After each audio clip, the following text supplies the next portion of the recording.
चंट सास और चतुर बहू। सरोज और उसका बेटा कृष्णा मीतपुर गांव में रहते हैं।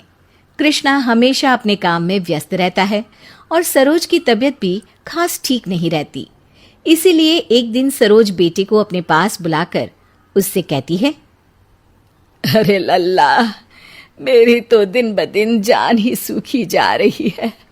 अब मुझे अकेली से घर का काम नहीं होता। इसमें फिक्र की क्या बात है माँ, आज ही नौकरों को काम पर लगा देता हूँ। ऐसा बोलकर कृष्णा वहां से चला जाता है और 2 नौकरों को घर में काम पर लगा देता है। जिसके कुछ दिन बाद सरोज एक बार फिर कृष्णा से बात करते हुए उसे कहती है, अरे तू तो बड़ा भोंदू है। नौकर चाकर ठीक है, लेकिन मुझे इस घर में बहू चाहिए बेटा। अब जैसा आपको ठीक लगे माँ। कृष्णा के हामी भरते ही सरोज लड़की ढूंढना शुरू कर देती है और कुछ ही दिनों में शहर की अंकिता के साथ कृष्णा की शादी हो जाती है। शादी के अगले दिन से ही अंकिता घर का सारा काम संभाल लेती है। माँ, लो आ गई तुम्हारी बहू। अब इसके हाथ में तिजोरी की चाबियां थमाकर तुम आराम ही आराम करो। चाबियां?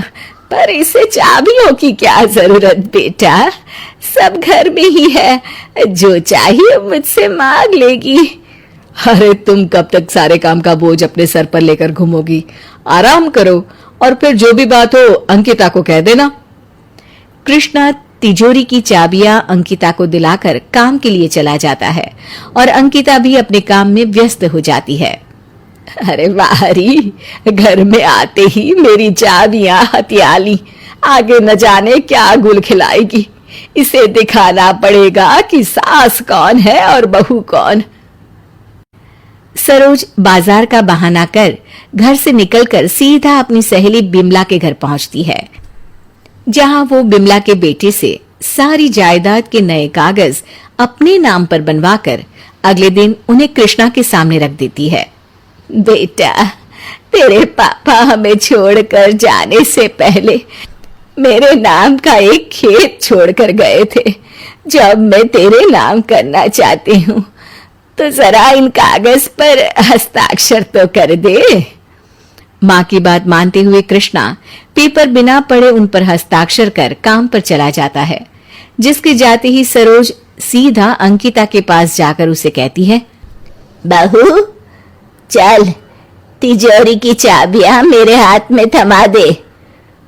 पर माँ जी, वो चाबियां तो। क्या तो है? ये घर और बाकी सारी जायदाद मेरे नाम पर है। अगर तुझे इस घर में रहना है तो चाबियां मेरे हाथ में थमा दे। और हाँ, मैंने नौकरों को काम से निकाल दिया है, सीधा जाकर काम पर लग जा। अंकिता बिना कुछ बोले तिजोरी की चाबियां अपनी सास के हाथ में पकड़ाकर काम पर लग जाती है।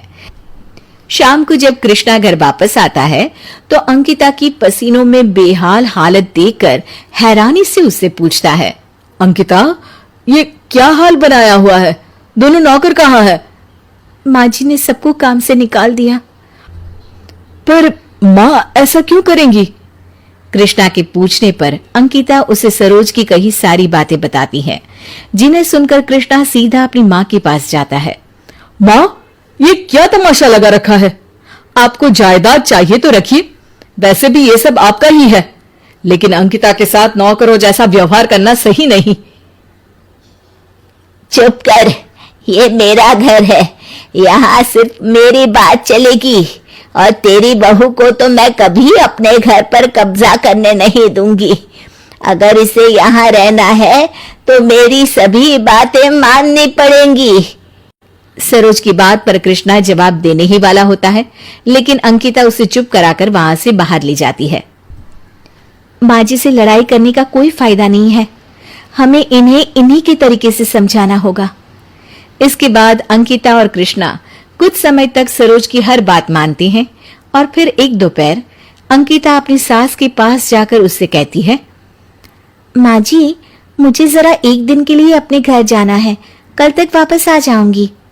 अरे ऐसी क्या आग लग गई जो सारा काम छोड़कर तुझे अपने मायके जाना है? वो सरकार ने वृद्ध लोगों के लिए हर महीने पेंशन की योजना शुरू की है ना, बस उसी के लिए दादी का फॉर्म भरने जाना है। अरे वाह हरी, खाए यहाँ और भरे वहां, किसी को कोई योजना नहीं बतानी। तू सिर्फ मेरे लिए फार्म भरेगी। जा जल्दी मेरा फार्म लेकर आ। सरोज की बात सुनकर अंकिता खुश हो जाती है और जल्दी कुछ कागज लेकर अपनी सास के पास वापस आती है। ये रहा आपका फॉर्म, हस्ताक्षर कर दीजिए तो आज ही पोस्ट ऑफिस में जमा कर दूंगी। पैसों के लालच में सरोज बिना कुछ पढ़े देखे और सोचे हस्ताक्षर कर देती है। चल तेजी में जा और इसे जमा करा दे। नहीं माँ जी, आपकी सेवा करना मेरा फर्ज है, लेकिन अब से मैं आपका कोई हुक्म नहीं मानूंगी। है तेरी इतनी हिम्मत के मुझे मना किया? भूल गई, मैं तुझे अभी घर से बाहर निकाल कर खड़ा कर सकती हूँ। तुम कुछ नहीं कर सकती माँ, क्योंकि अभी आपने जायदाद के कागज पर हस्ताक्षर किए हैं और अब सब कुछ अंकिता के नाम हो गया है। माँ जी, मैं कभी आपसे कुछ भी छीनना नहीं चाहती थी। ये मेरा भी घर है, इसलिए मैंने आते ही आपके आराम के लिए सब कुछ संभाल लिया। हम दोनों हमेशा आपकी सेवा करना चाहते हैं। मुझे कोई प्रॉपर्टी का लालच नहीं। मैं कल ही सब कुछ कृष्णा के नाम करने को तैयार हूँ। अरे मेरी हिम्मत मारी गई थी जो अपनी सोने जैसी बहू को पीतल का समझकर ये सब कर बैठी। मुझे बस अपना परिवार चाहिए। एक बार फिर से सोच लो माँ।